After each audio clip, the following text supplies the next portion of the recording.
Seguimos conversando con el profesor universitario, amigo nuestro de hace mucho tiempo.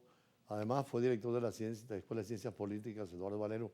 La ciencia política, ¿cómo vería este acontecimiento dentro de la democracia de Estados Unidos? Se hablaba de una especie de cenit, de caída del imperio. Viene Trump con un mensaje renovador. Es posible que en esa dialéctica de los imperios que van cayendo, una vez decía Kissinger que todos los imperios nacían y morían, recordando a Tucídides en la metáfora de la guerra del Peloponeso, estará en la caída de Estados Unidos. Bueno, hay algunos politólogos e internacionalistas americanos, por ejemplo, Immanuel Wallerstein, o inclusive Noam Chomsky hace unos años atrás antes de morir, e inclusive algunas reflexiones de Joseph Nye y de Robert Kiohen que establecen que Estados Unidos ya no tiene el poder que alguna vez tuvo en cerca de 1950, en 1930, y que se enfrenta a un nuevo destino en el siglo XXI, que por lo tanto hay un nuevo actor que está dando la hora, que creo que es la República Popular China.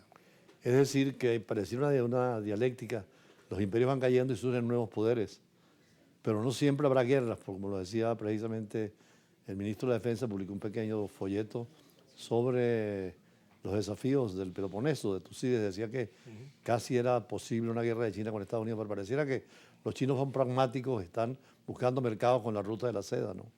Lo creo. Además de eso, usted acaba de tocar un tema muy interesante, el tema de la caída y la subida de los imperios. Y ciertamente desde que Colón llegó a América y vino toda la asunción, toda la ascensión de lo que fue el viejo imperio español y el viejo imperio portugués, pues como que cada siglo y medio van cambiando el turno. Entonces, en algún momento fue España y Portugal, luego le tocó Francia, de igual manera el viejo imperio británico, y en el siglo XX lo intentaron los alemanes, lo intentaron los japoneses, lo intentaron los soviéticos, pero lo terminaron ganando los americanos. Ahora en este nuevo siglo veremos cómo termina esa disputa sobre quién será la primera potencia del mundo, si es China o Estados Unidos. Algunos teóricos de la ciencia política hablan del renacer de los imperios con la expresión de que Putin quisiera tener el imperio soviético, pero también de los zares de Rusia. Los turcos quisieran tener la resurrección del imperio otomano y los ingleses pues volver otra vez a sus antiguas colonias. Y ahora Trump un poco con la tesis de tomar espacios geopolíticos y geográficos, como el caso de Groenlandia o lo que tú señalabas con México. Sí, yo creo que la guerra entre Ucrania y Rusia despertó de nuevo esos apetitos por la geopolítica. Yo creo absolutamente de que vamos a una reconfiguración poco a poco y va a haber un comportamiento más de potencia mundial, más hegemónico por parte de los países que están mucho más adelantados o que tienen una mayor influencia a nivel geopolítico. Hay que tomar en cuenta que esa actitud, digamos, mundial, imperial, dominante, está presente del lado de los BRICS y del lado occidental.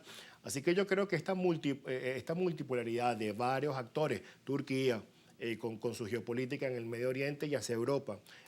Obviamente tenemos el caso de Alemania y Francia y por supuesto también de Gran Bretaña.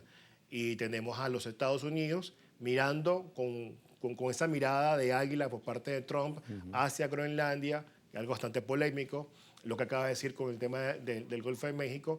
Pues yo creo que aquí hay como que si todas las potencias occidentales se preparan de alguna medida para enfrentar, quizás no con la guerra, pero con la economía, con las criptomonedas, con el Internet, a un conflicto distinto de otra naturaleza con los chinos. Tú que has leído tanto a Aristides Galvani, que fue un ilustre ministro de Relaciones Exteriores y teórico socialistiano, él hablaba de esa visión del individuo en el mundo liberal, que es concentrado en la libertad, del mundo comunista o socialista más hacia la justicia, pero que haría falta tener las dos vertientes. La libertad garantizada con la justicia, el capitalismo con el socialismo. Hay cosas en los dos lados que se pueden tener, como lo plantea Norberto Bobbio, por ejemplo. La democracia cristiana fue pilar en esa construcción de esa visión del hombre en base al bien común, tomando en cuenta su libertad para vivirse en sociedad y también no dejando a un lado el criterio de igualdad. El triunfo de la democracia cristiana estuvo en el que al no venir de la raíz marxiana, hegeliano-marxiana, ni tampoco de la raíz liberal, a raíz de la encíclica Rerum Novarum se estableció unas nuevas líneas para buscar el estado de bienestar, el estado social de derecho y, por supuesto, la promoción de la participación de la democracia cristiana en la ejecución de las políticas públicas y los partidos políticos. Eso fue prácticamente todo el siglo XX en Europa y por supuesto es parte de lo que hoy en día tiene la gran calidad de vida europea. En América Latina tuvimos también partidos democráticos. Eso es lo que llaman algunos el ordoliberalismo. Algunos lo llaman ordoliberalismo porque obviamente hay una revisión de esas tesis, tomando en cuenta el aporte que tuvo la Escuela de Friburgo, que nunca es que se ha negado, pero bueno, Europa es símbolo de eso, ¿no? Sí. Estado social y de derecho. Sí, y que obviamente la gran bandera de eso en el siglo XX fue la democracia cristiana. ¿Es posible replantear nuevamente ese personalismo comunitario del viejo Mounier o de Maritain que ustedes leían y que leíamos todos en esa época? Mira, es una muy buena pregunta porque Europa siento que vuelve de nuevo a el choque y los extremos y como ha venido perdiéndose, y esto es algo muy preocupante, la idea del centro, en buena medida porque hay un debilitamiento en las estructuras políticas.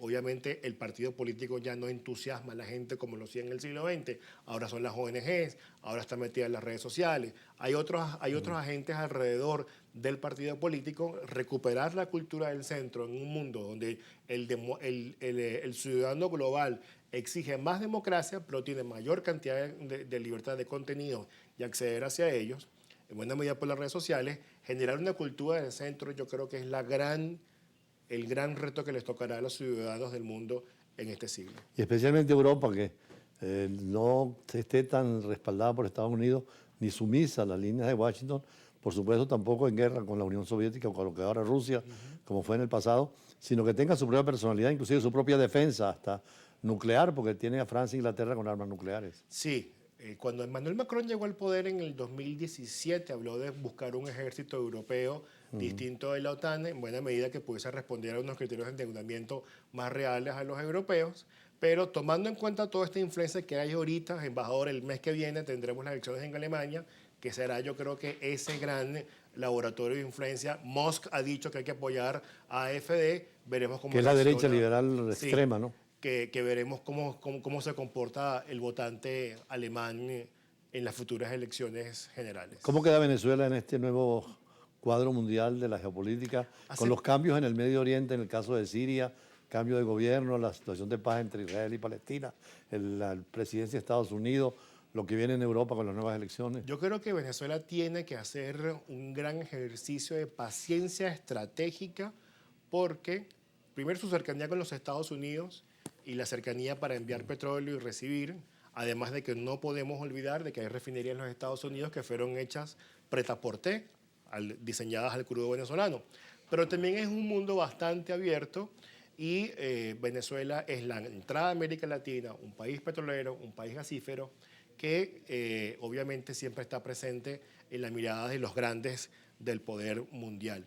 Yo recomiendo siempre, en estos tiempos, una paciencia estratégica de ver cómo se van desenvolviendo las cosas en el mundo, de manera de que pueda tener mejores resultados. Y ojalá que el gobierno y oposición, sobre todo la gente racional en ambos lados, porque hay extremistas de lado y lado, tengan ese concepto de que el petróleo, por ejemplo, es una política no de gobierno, sino de Estado, como hacen muchas democracias europeas, donde cambian los gobiernos, pero siguen lo fundamental en común y sobre todo en acuerdos a largo plazo. Y además de eso, Venezuela es el país con la 8ª reserva más grande de gas del mundo, y eso nos hace que no podemos salirnos, no podemos pasar agachados en las relaciones internacionales. Bueno, por eso tal vez en los BRICS vamos a encontrar un poquito de refugio, así seguro. Que seguiremos hablando otro día de estos temas que son siempre interesantes. Gracias al profesor Eduardo Valero, seguimos en contacto. Gracias a usted.